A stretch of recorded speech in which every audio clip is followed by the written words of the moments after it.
You're listening to CRM Audio, the Microsoft Power Platform and Business Applications podcast. This is Joel Lindstrom, and I'm joined today by Shawn Tabor and George Doubinski. Hello, gentlemen. Howdy. And we're going to be talking today about a new feature that's just entered preview called connection references. It's exciting stuff, but before we do that, we have a milestone. Mr. Hobbit had his 50th birthday this week. Welcome to your fifth decade. I guess, is this technically your sixth decade? No. You're not allowed to do that. You're allowed to say goodbye. I'm welcoming him into this. Okay, yeah. I haven't got there yet. So, yeah, you're allowed to say farewell, Shawn, see you on the other side, and say, welcome, Shawn. Right. And then I bring the bad news. What to expect? Well, you know, I spent my birthday going to the comic book store and playing Pokemon, so I don't really feel 50 yet, but I'm working on it. Huh. Well, is that like a curious case of Shawn Tabor when you go backwards and... Exactly. I'm going to be a small baby in a few years. Well, what world we live in where people get excited by connection references? Tell us more, Joel. Yeah. Well, before we do that, though, I think, to me, it's like resetting expectations each time you have a major milestone.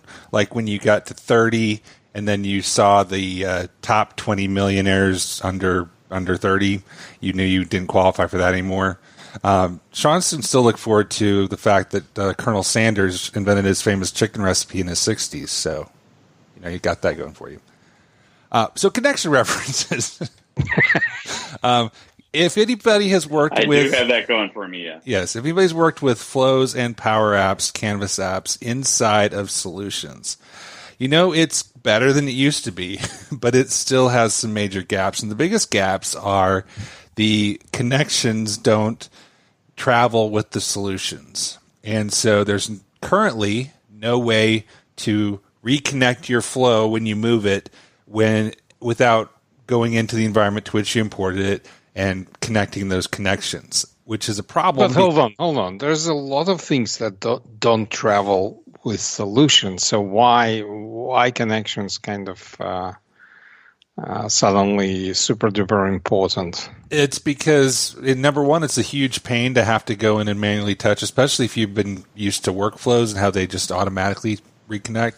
But also, it messes up ALM because it creates something in the unmanaged layer, which, if you know about managed solutions, can really mess you up when it comes to solution updates and things like that. So we have customers that have 50 plus flows, and it's a major pain point for them whenever they move something, because you got to remember to go do it afterwards. And especially if you put your flows in solutions that have other things with them, and you have an update to one piece of it, and the flows need to be reconnected. That's where it's a problem. Have you ever lost a flow in the solution? It's like you put it in the solution and you forgot which one. And it's like, I did put it somewhere. Which one was that? Yeah, and you just can't find. Now, yeah. I've seen some of those start showing up like in the My Flows and My Apps, and for customers that have you can now see show me flows inside the solution, but I think when it just came out, it wasn't there. The ability to see all the flows inside all the solutions. I think it wasn't there, and it's like if you've got like 7 solutions, say, shit, which one? I remember I put it in the solution. Which one? George, I'm sure you run the Center of Excellence starter kit, and that maintains an inventory of all your flows, right? Are you asking me? Sure. Yeah. Anyway, so the other side of this, kind of like the cousin or sister or brother of connection references, is environment variables. Another equally important thing, where if you have, for example, references, let's say you have a flow that builds a URL and you need to have the string for the server, string for the URL base or something like that. Environment variables let you store those pieces and dynamically reference them within flows and apps and other things like that. So they actually can work together too. For example, playing with connection references. Say you're connecting to SharePoint for a document library. You need two things. You need the connection to the SharePoint, and you also need which site to use. And so you can have the connection reference which connection to use for SharePoint, but you also can then have the environment variable dynamically set that. Another thing you in the past have had to log in and change in the environment. And those have been around for a while, but they're now generally available, so people who haven't felt comfortable using them in preview can now use them as a supported component. One of the things about environment variables is that they keep Shawn Tabor away from interrupting me. That's one thing. The second thing is people ask, like, oh, what's so special about them? Because in hindsight, it's just an entity, right? So it's a couple entities. So one is defining the type of metadata for environment variable. This one is integer. This one is string, and so on. And the other entity actually has the values, right? So this is my SharePoint URL, and this is my email for approvals, because nothing worse than sending approval emails to your customers from sandbox environment, right? So one of the things is that with the environment variables, and that's how they're different, is that you access them as you would any other values, but the way you set them up, that's different, because unlike any other values, when you deploy it during the ALM, you can set them up depending on where you deploy. You can say, in test environment, CEO of the company is Shawn Tabor, and he's got authority to approve everything. But that's only in sandbox. So when you deploy to the real one, you put the real one in there. That's my reading. You guys stunned.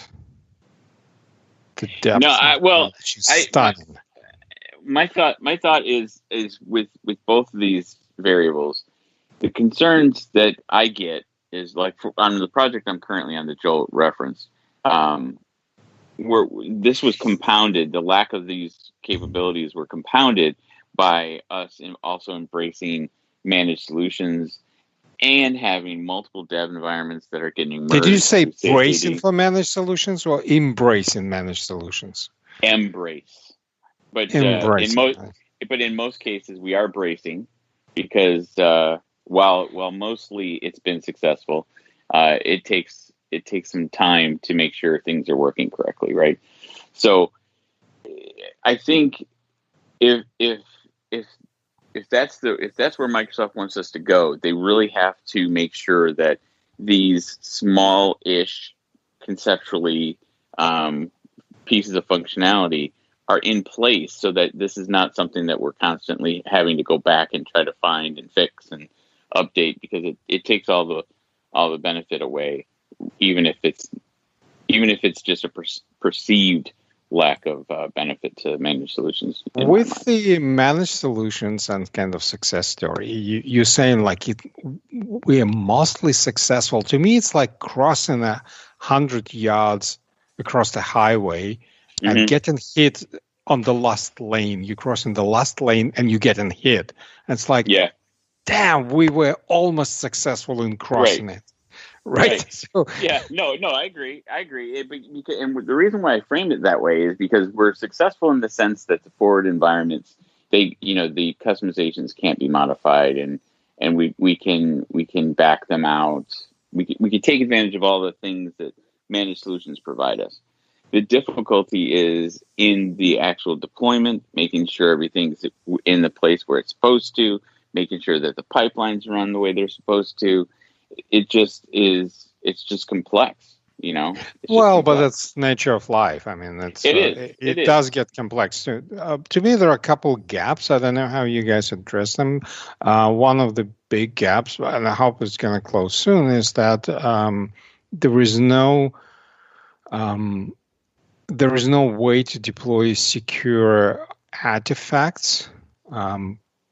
Just to give you an idea, I don't want people who deploy solutions, right, or developers for that matter, to have access to secure artifacts in production. And the best example I could think of is that, for example, you have a payment processing system, let's say you use Stripe or something like that, right? So you have your test keys. In production, you will have your production keys. You don't want your developers to have access to those production keys. Nor you want your deployment people have access to those keys. Those keys need to be managed by authorized people only and put into secure place and kind of securely deploy it. So the question is, how do you securely deploy this stuff? Because whoever deploys has access, visibility and access to those keys. That's something that needs to be kind of reserved. You can a little bit protect with something like Azure Vault and things like that, but you have to do it yourself for most parts. So I'd like to see what if I were asked what's coming next. No one asked me, but anyway. Yeah, I think they had to do this first to lay the groundwork for that. And Shawn, I hear you that's been a major pain, and my hope is that this helps people who have avoided solutions and managed solutions see that a lot of those are gone. The biggest one, I think, the headline here is solutions. They're not just for CDS anymore, because if you have SharePoint or SQL Server or all those other things that, frankly, many Power Apps users use, there's been no value in using solutions because you had to manually set everything up afterwards. Now you can have an automated process that moves all of your stuff and sets the connections up. Oh, and custom connectors are included too. Custom connector connections. That's been something we've been missing a long time. So this solves, I'm not saying it solves all the solution issues with Flow and Power Apps, but it takes a major step and answers most of the problems people see with using solutions with Power Apps and Flow specifically. Then I'm with you, George, that secured components, making it more friendly for ISV solutions for Flow and Canvas apps. Definitely something else that I'm sure that Microsoft is looking at. Well, what I'm hopeful is with these other areas potentially using solutions, it'll improve the solutions even more, because the things that they need, like you said, for SQL or for other non-CDS kind of technologies, the things they need could improve how we use solutions within CDS and Dynamics. So hopefully there's a give and take there. Right. And one thing to note too, this more applies to Power Automate than Power Apps. Power Automate, this applies to every connection you have within your flows. Once this is enabled, they all just automatically become connection references. For Canvas apps, there's a specific type of connections, primarily SQL Server, where it implicitly shares that connection when you share the app with someone. For example, if you reference a SQL table, it will implicitly share that with them. This only applies to those. This doesn't apply to the SharePoint or other things you might be using your Canvas apps yet. But I've got to think that will be coming. And what this kind of calls out to me is the more this grows, it is still very much a citizen developer accessible technology, but at the same time, as this more matures, the need for that center of excellence or some sort of direction within a company is becoming more and more important. Like I know what you built for our company has really helped a ton.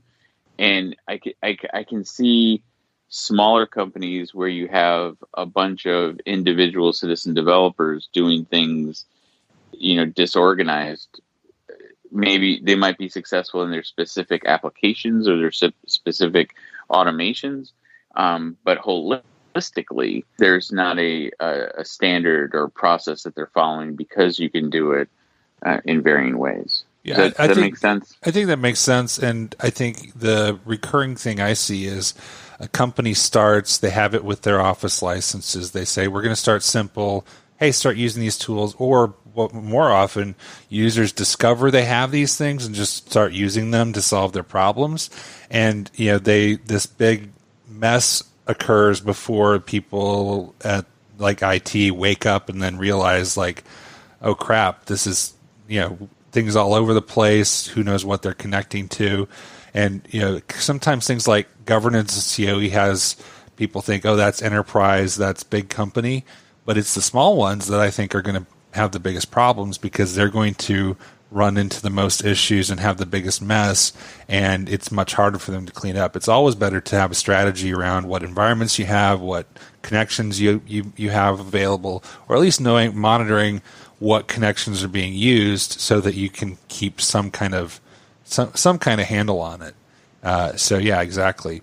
But yeah, and then being aware of these tools, because again, I also think there's a lot of people who will keep going and don't know about this stuff, and this can make their lives much, much better. Agreed. So check it out. There's an article on the blog. I saw Daniel Laskowitz already made a video about this, so there's already some content out there about it. I'll put a link to that here too. But yeah, it's a good thing, and definitely something. We had environment variables flow like 17 tips back or something like that. Yeah, we did. But he did one specifically about the connection references. So I guess we got to get work on one about the connection references too. What I recommended to one of our projects was, hey, give this a try. Pick one of your lower priority flows and and try it. Try it with that, maybe in a different environment. Just verify it works. What I've found playing with it is, if for some reason it doesn't work, it doesn't mess your flow up. Meaning it doesn't change the underlying structure of the flow. It just changes how the connections are stored in the solution. So I think it's fairly low risk and something that you don't want to rush out and replace everything with a preview feature. This is one of those things where I would start thinking about, especially for new flows you're building. Try them with connection references, and if they work for you, then you're saving yourself work down the road rather than building it the old way and then having more work to update. And we'll get you an update from my project on how things went on the next podcast. Great. If you don't get hit by a car in the last lane. This is true. You're slower now, Yeah. So keep that in mind. I definitely am. Got to lose some weight. Be more agile. You can qualify for the early bird special now too. Hey, look. Well, if you lose weight, you have less energy. Remember that EMC square. True. No, all right. On that note, the worst thing about turning 50, I'll just say this before we close, is you go to Dunkin' Donuts to get coffee and they automatically give you the senior discount. I didn't ask for that. I'm not a senior. I don't understand that. Just enjoy the discount, will you? Thank you. Stop going to say thank you, but stop drinking coffee at Dunkin' Donuts. This is not coffee. Trust me. The only reason I said it, George. George, what did I hear? What's this I hear about you spending $16 on a cup of coffee? Oh yeah, I had to try it. It wasn't the most expensive, actually. There was another more expensive one. Was it the one made with the beans that are digested? No. Those are actually banned in Australia now. Anything the coffee beans not supposed to come in touch with any animal, so they actually banned. They were banned a few years back.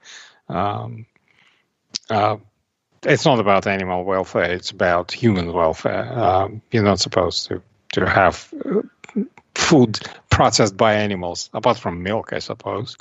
But no, it's none of those. They just organic kind of fair trade beans pre-washed, kind of expensive post-processing, and like, when I deliver solution, it costs X. When Hitachi delivers solution, it costs 20 times X. So it could be the same solution, but it's Hitachi behind it, not George. So same here. It's it's the coffee, but it's not Dunkin' Donut coffee. It's Hitachi coffee.